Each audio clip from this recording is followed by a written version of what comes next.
So final email, and then I have some news, and then we'll end the show.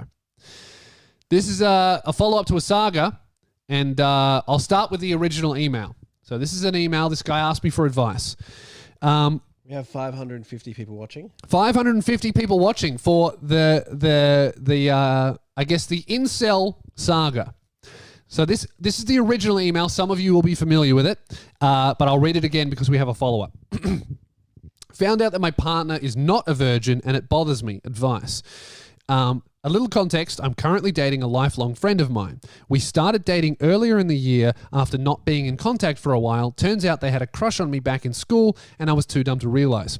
One thing that I've always believed in is saving sex until marriage. This is more than just a religious thing. It's just something I've felt firmly about for reasons that I'm not sure of. This has made finding a partner stressful to me because I wasn't sure how I could be able to find someone whose beliefs aligned with mine after I left my Christian high school. Since then, I've had one relationship with a Christian girl and we never had sex, but we did round the other bases a few times. The new relationship has been similar. My current partner does not have the same beliefs as me, but they are somewhat asexual and have made it clear that they're not interested in sex currently and are scared of getting pregnant. This works for me for now, as we've agreed that sex after marriage would be fine. Now here's the problem. At the beginning of our relationship, my partner told me that they had sucked off a couple of guys for cash at the end of high school. I couldn't really fault her since they were chasing the bag. But the other day, I just do a stream and I'll go, give me $1,000 and I'll do an extra 20 minutes. That's how I chase the bag. Give me $1,000 and I'll suck your cock. Let's see what happens. Now I don't know what to do.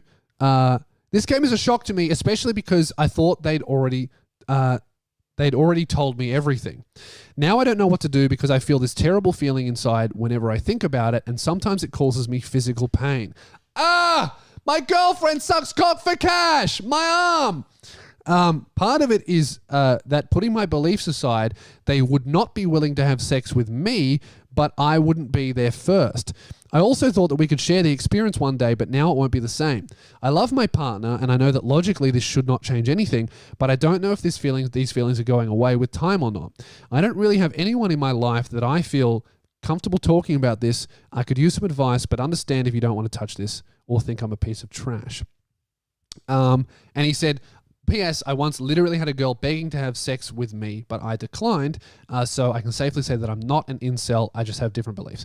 So my original advice to this guy was, one, you need to figure out why you think no sex till marriage is a good thing. Because he's like, I don't really know why I believe that. I'm like, well, you need to figure out why you believe it so that you can be sure that you believe it. That's what I said. And then I also said that I'm not sure if this relationship is going to work because she doesn't want sex at all and you're going to be really excited for sex come marriage day, whereas if she's truly asexual and she has no interest in sex, you're going to be stoked and she's going to be like, oh, fuck, I have to do this. It's going to be a chore and you'll be like, oh, I waited for so long for someone who doesn't want to do it at all. It'll be a big disappointment. That was basically my advice was, I'm not sure if these two views are going to work out. Maybe you should either let the waiting for marriage thing go or find someone who is also waiting for marriage rather than doesn't want to do it at all other than for money, basically is what I said, which I thought was sound advice. And this is the follow-up. I haven't read this on the show. This is I assume the last email. Follow-up to non-virgin partner. The plot thickens. All right. You know what else is thick? Hello again, Lewis. Congratulations on 250 episodes. To start, I'll clarify a few things from my previous email. I said that my beliefs are more than just religious and I didn't know exactly why I had them. But really, I meant that I believe that some things aren't specifically Christian, like not drinking and not swearing, so it's hard to say where exactly my beliefs come from. Yeah, I mean, I don't drink, but I don't consider myself a Christian, so I get that. I think it may have just been the way I was raised, and my parents aren't Christian. I also want to clarify that my partner is not completely asexual. Okay. They're just not keen on some aspects of sex at this point in time and have a fear of getting pregnant this young. Has she heard of condoms? But no, okay, I get that. It should also be stated that they were going through a rough time back in school when they had sex, etc., and have changed a fair bit since then. Okay, cool. So that's more context. your girl was going through a rough time and she's not completely asexual. So, maybe I'll reverse this. If you can let go of the, I hate that she's not a virgin, maybe it'll work. I was able to come to terms with the situation after writing in last time. Okay, so he has. I think I just needed to vent to someone, so thanks for facilitating that. No worries. Have a vent. podcast@loosebeers.com. But the real reason I'm writing... The real reason I'm writing in is because there's been a new development in the relationship.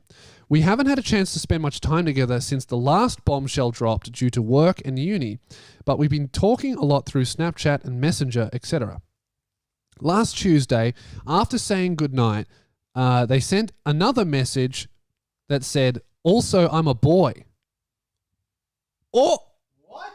Also, I'm a boy. And then they didn't respond until the next day.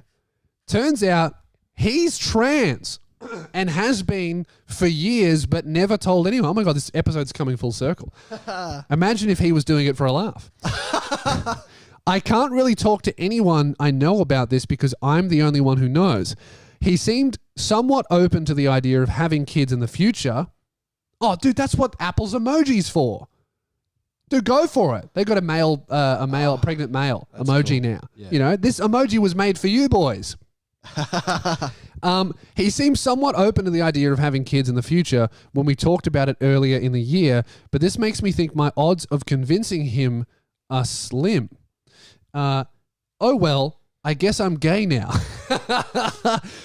I'll be seeing him in person this weekend, so hopefully we'll be able to straighten things out and figure out our future. P.S. I saw your super horny Brisbane show and loved it. I can't wait for Gimfest. Man. I guess I'm gay now. He's trans. That's really interesting.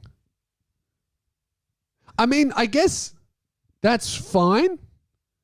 If you're fine with it, that's fine. But what is interesting is like, I think, is this camera plugged in? It's flashing. Does that mean it's going to be full? I don't know what to say. I don't have any experience with this. What do you guys think? I personally, if one day my girl turned around and was like, "Hey, I really hate when you call me your girl. I would like to be your boy." I don't think I could do it. Not really because I wouldn't love him. I just don't think I would be happy with...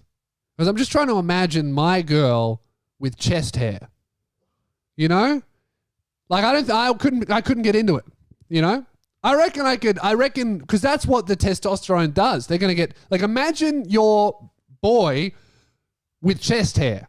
And if you're cool with that, like, if you want to run your hands through some like hairy titties, go for it.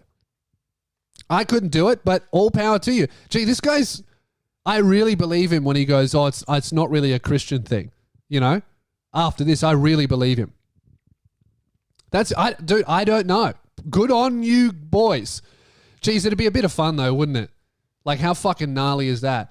Is this guy gay though? That's an interesting thing. Because, like, if you're with someone who you believe is a woman, or both of you agreed that they are a woman, or they were presenting as a woman, geez, this is dodgy territory, isn't it? And then they go, "Actually, I'm a bloke." And then they get chest hair and start putting their hat on backwards and start just like shotgunning cans of VB. Are you gay? I guess you have to. Are you bisexual? And that's maybe what you need to ask yourself is, are you bisexual? Because I reckon I could still be with my girl if we said he was a bloke, but he didn't look like one. If they didn't like go through the hormones and the transition and get the hairy chest, I'd be down. You know, I'd be down to date my boyfriend Jack.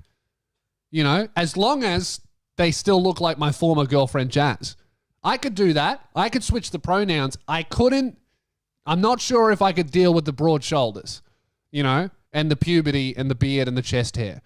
So I guess that's what you need to ask yourself is, obviously I love this man right now, but am I going to love this bloke when he's benching 150? You know? Like when he starts hitting the gym and like benching 150, like when his 1 rep max is like 180. and he's like jumping off cliffs and shotgunning VB and doing burnouts, am I going to still love this true blue Aussie cobber? And I guess, and if the answer is yes, then go for it. You know, live out that pregnant emoji dream. Go for it.